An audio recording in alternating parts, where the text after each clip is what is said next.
Hey there, and welcome to Just Popped in My Head. So, confession time. The other day, I finally did what most of us avoid, like laundry on a Sunday night. I decided to clean out my junk drawer. You know the one. The drawer that seems to live in every house. The Bermuda Triangle of batteries, receipts, rubber bands, and pens that ran out of ink during the Obama administration. I was elbow deep in all that chaos, tossing out dried up glue sticks and mystery keys when something stopped me cold. It was a smooth piece of plastic, the blue on the card still as vibrant as the day I got it many years ago. My Blockbuster membership card.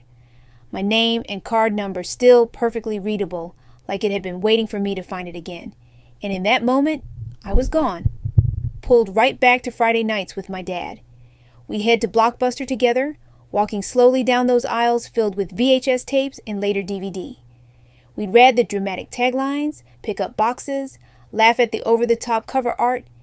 And the best part wasn't just watching the movie when we got home. The best part was critiquing it afterward, like our own little two-person film panel. Sometimes we agreed, that was genius.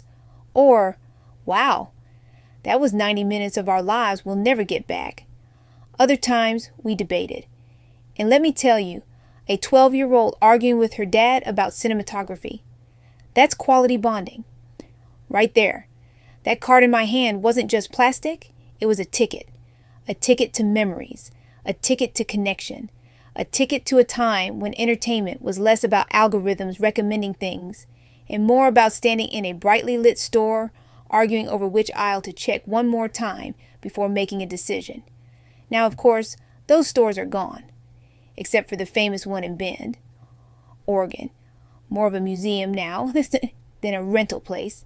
Thank you for keeping it open. Hope to go there myself one day.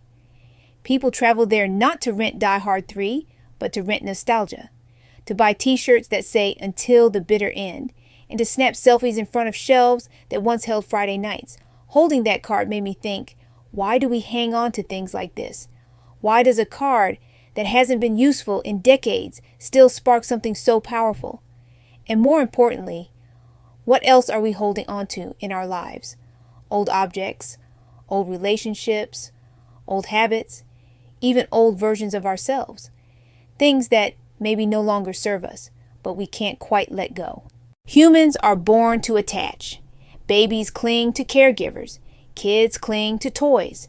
Adults cling to routines, to people, to identities. That's not weakness, it's survival. The challenge comes when the thing we cling to no longer fits our life. The job that crushes us but feels too late to leave. The relationship that's gone sour but carries too much history. The habits that hurt us but feel safer than change. Objects carry this same power. Throwing away that stuffed animal feels like throwing away your childhood. Deleting old texts feels like erasing a piece of your story. Part of it is what psychologists call the endowment effect. We value something more simply because it's ours. Add in layers of memory, and suddenly an old movie card feels priceless. There's also the fear of grief. Letting go feels like losing, and loss is painful. So instead, we hang on, even if the thing we're holding isn't bringing joy anymore. But attachment isn't bad. It shows we loved, we cared, we invested. The trick is noticing when attachment turns into clinging. When the comfort of holding on starts to outweigh the cost of carrying it. There's cherishing, and then there's clinging. Cherishing means you smile when you see it. Clinging means you can't move past it. Sometimes clinging looks harmless, like a closet full of jeans that might fit again someday. Sometimes it's heavier, like staying in a relationship because the history feels stronger than the pain, or staying in a job because the fear of the unknown feels scarier than the daily misery you endure. But clinging costs us. Emotionally, it keeps us stuck in regret or longing. Physically, it piles clutter in our homes. Spiritually, it blocks us from stepping into new chapters. We tell ourselves, if I just hold on, I can preserve the past. But the truth is, the past is already gone. What we're really preserving is the illusion of control. At some point, we have to ask, is this keeping me safe or is it keeping me small? So how do you let go? Not by tossing everything in a box and donating it tomorrow. Letting go is a process. Start with awareness. Ask, does this bring me peace or pain? Does it inspire me or does it weigh me down? Sometimes rituals help. Take a photo of the object before parting with it. Write a letter of thanks before donating it. Turn goodbye into a small ceremony, acknowledging what it meant and then setting it free. Other times, letting go means shifting the meaning. And maybe you can't keep the jeans, but you can keep the memory of who you were when you wore them. Maybe you don't keep the relationship, but you carry forward the lessons it taught you. Letting go isn't erasing, it's making space. Space for new energy, new people, new joy.